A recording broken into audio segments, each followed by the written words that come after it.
नमस्कार दोस्तों, मैं विनय जोशी आप सभी का अपने चैनल द एस्ट्रोलॉजर में बहुत बहुत स्वागत करता हूं। आशा करता हूं कि आप सब स्वस्थ होंगे और सुरक्षित होंगे। दोस्तों, हम सीरीज चला रहे हैं वास्तु में आपके घर के मुख्य द्वार पर। चूंकि मुख्य द्वार की बात हो रही है और 32 देवता आउटर पैराफिक में होते हैं। बहुत सारे लोग 32 देवता पे बात करते हैं, वास्तु पे बात करते हैं, लेकिन आपको बिल्कुल सही गाइडेंस और विथ एस्ट्रो वास्तु यानी कुंडली के हिसाब से भी आपको जो सही जानकारी है वो देना मैं अपना फर्ज समझता हूं। तो आइए वीडियो को चालू करते हैं, विषय पे आते हैं। और दोस्तों, किसी भी वास्तु में यानी जैसे ही आपको जमीन लेते हैं, आप जब बाउंड्री बनाते हैं या मकान बनाते हैं तो वहां एक वास्तु पुरुष आकार ग्रहण कर लेते हैं और वहां पर 45 देवता यानी 45 देवता वहां पर विराजमान हो जाते हैं। जैसे ही आपका घर का लेंटर पड़ता है, मकान बनता है, उस स्थिति में आपके घर का जो मुख्य द्वार होता है, चाहे वो आपके बाउंड्री में अलग हो और आपके घर में अलग हो, जैसे कि आपकी बड़ी जमीन है और एक दरवाजा आपका बाउंड्री में है और घर पे आने के लिए एक मुख्य द्वार है, दोनों ही दरवाजा समान रूप से आपको इफेक्टिवली काम करेगा, प्रभावशाली ढंग से काम करेगा और आपको पूरे पूरे प्रभाव वहां से आपको मिलेंगे। आपका बाउंड्री नहीं है, केवल मकान है, तब तो फिर बात ही नहीं है, तब तो फिर वही आपका मुख्य द्वार है जो आपको घर पे आने के लिए है। अब आउटर पैराफिक में अगर आपके बाउंड्री पे 32 देवता बैठेंगे तो ठीक वैसे ही 32 देवता आपके मकान निर्माण है वहां पर भी बैठ जाएंगे, क्योंकि दोनों को हम अलग ढंग से ग्रिड करेंगे। यानी आपके प्लाट का अलग सेंटर लिया जाएगा और आपके मकान का अलग सेंटर लिया जाएगा और दोनों का समान रूप से अलग अलग ग्रिड किया जाएगा, अलग अलग उसे जोन में बांटा जाएगा। यही सही तरीका है, यही बेहतर तरीका है। इसमें आप जरा भी कंफ्यूज मत होइएगा। तो हम बात कर रहे हैं 32 देवता की। 32 देवता जो आउटर पैराफिक में होते हैं, हमने ईस्ट के पहले देवता सिखी देवता से हमने चालू किया है। पूर्व दिशा की ओर हम चालू करके हम दक्षिण दिशा की ओर बढ़ रहे हैं। हम ऐसा पूरे एक राउंड सर्किल मारेंगे। पहले सिखी देवता से चालू करके हम ईस्ट में, ईस्ट को ई से हम परिभाषित कर रहे हैं, जनरली इसी से किया जाता है। ई यानी ईस्ट यानी पूर्व दिशा। पूर्व दिशा में हम पहुंच गए हैं E5 के स्थान पर, सॉरी E6 के स्थान पर। E6 के स्थान पर जो देवता हैं वो हैं सत्य नाम के देवता। सत्य नाम के जो देवता हैं उनका क्या फल आएगा, इसे भी समझने से पहले यहां पर एक जोन भी होगा। 16 जोन को जब हम देखते हैं तो एक जोन में 2 देवता वहां पर आते हैं। किसी भी जोन में, एक जोन में 2 देवता स्थापित होते हैं। अब यहां पर हमने पिछले बार जो हमने बात की थी, हमने ईस्ट जोन की बात की थी, पूर्व दिशा की बात की थी। एग्जैक्ट जो पूर्व दिशा 16 जोन में जो पूर्व दिशा आती है वो वैसे तो कहने के लिए पूरा ही पूर्व दिशा है, लेकिन आपके उसके बाद पूर्व दिशा के बाद इधर आता है ईस्ट साउथ ईस्ट यानी पूर्व दक्षिण पूर्व, यानी कि आपके आग्नेय कोण और पूर्व दिशा के जो बीच का जो स्थान है, ईस्ट साउथ ईस्ट की जगह में अगर आपका दरवाजा है या आप बनाने वाले हैं तो आप इन नतीजों को देख सकते हैं या नतीजे आपके साथ आते होंगे।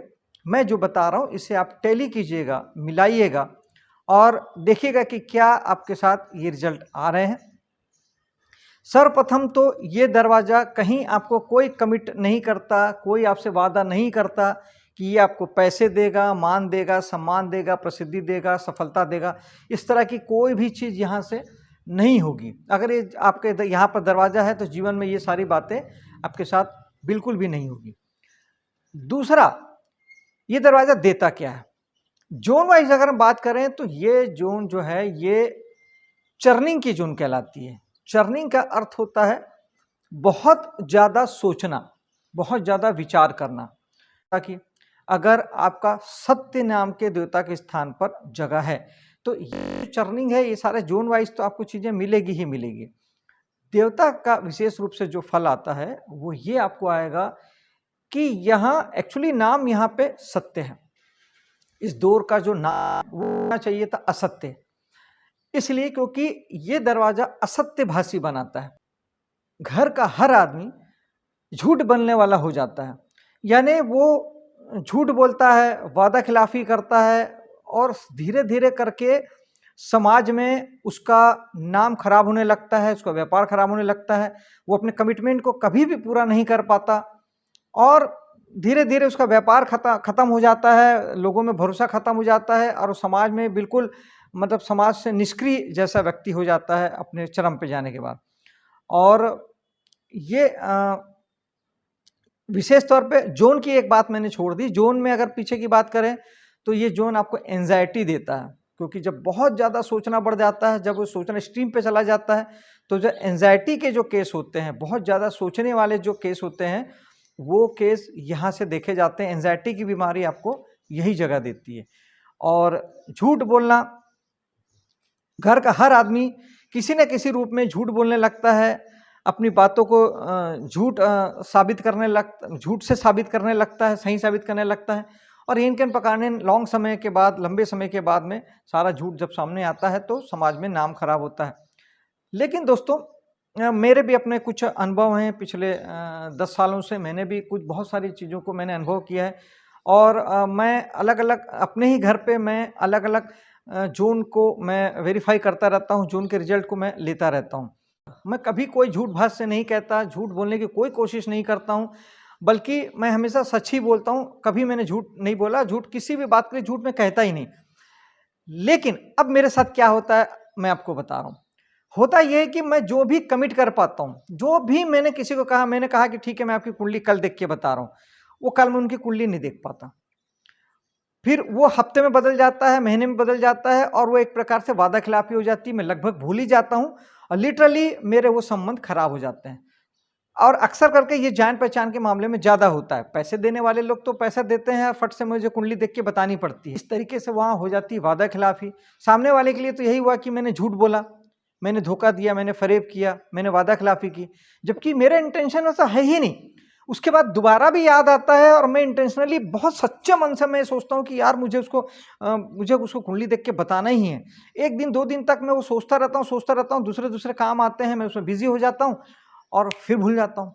और फाइनली ये होता है कि समय इतना ज़्यादा लंबा हो जाता है कि उसके बाद उनसे बात करने और बताने का कोई मूल्य नहीं रह जाता, औचित्य नहीं रह जाता। तो ये मैंने देखा कि ना चाहते हुए भी ये जगह जो है, ये झूठ भाष्य देती है, असत्य भाषण आपसे करवा देती है, या आपके भाष्य को, आपके भाषण को असत्य में बदल देती है। ये वो जोन है और रिलेशनशिप भी खराब होता है। ये मैंने प्रैक्टिकली आजमाया है।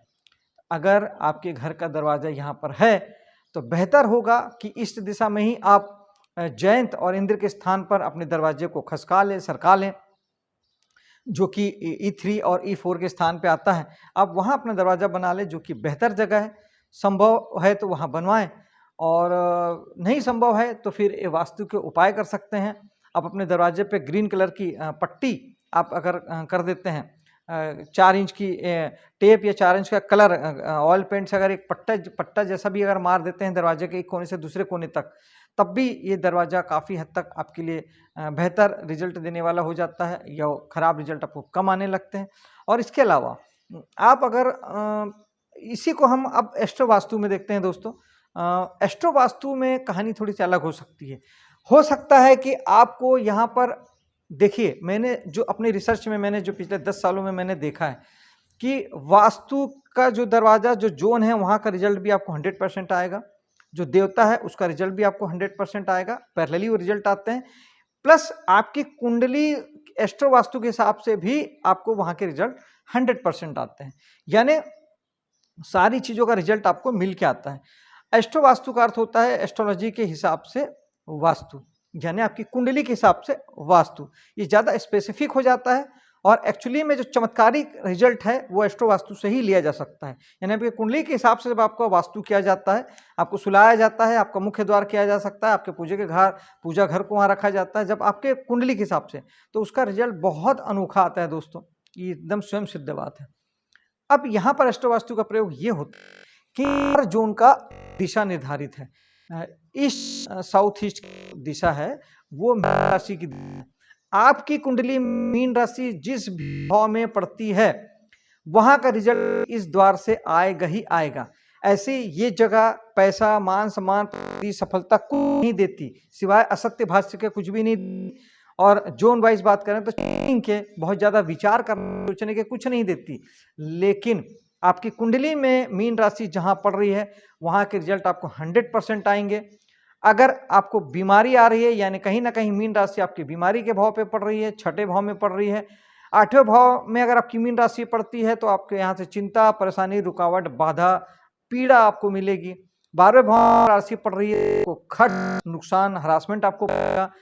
अगर आप भाव में पड़ रही है आपको यहीं धन की पूर्ति होगी। अगर आपके एकादश में पड़ रही तो आपकी हर इच्छा की पूर्ति आपकी होगी। चौथे भाव में पड़ रही है तो यही मकान, यही दरवाजा आपके लिए सुखदायक हो जाएगा, लग्जरीदायक हो जाएगा। सप्तम भाव में पड़ेगा तो यही आपके लिए वैवाहिक जीवन में सुख लेके आएगा।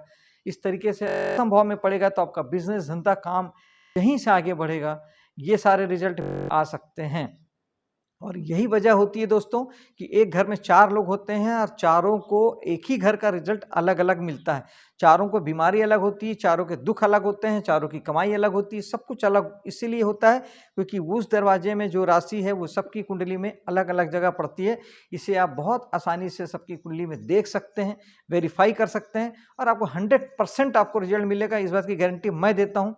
और आप बिल्कुल कमेंट्स करके आप मुझे बताएंगे भी, जिससे कि मेरा भी ज्ञान बढ़े, अनुभव बढ़े। क्योंकि प्रैक्टिकल से अच्छा अनुभव कुछ नहीं होता, प्रैक्टिकल से बढ़ के ज्ञान कुछ नहीं होता। किताबी ज्ञान सब एक तरफ होता है, आप जो बताते हैं, आप जो लोग फीडबैक देते हैं, यही असली ज्ञान है दोस्तों। इसी से ज्ञान और बढ़ता है कि हाँ यहाँ पर ऐसा हो रहा है, यहाँ पर ऐसा हो रहा है। दोस्तों मेरे वीडियो को लाइक शेयर कीजिएगा, मेरे चैनल को सब्सक्राइब कीजिएगा। मिलता हूँ आपसे अगले वीडियो में, तब तक के लिए जय हिंद, जय माता दी।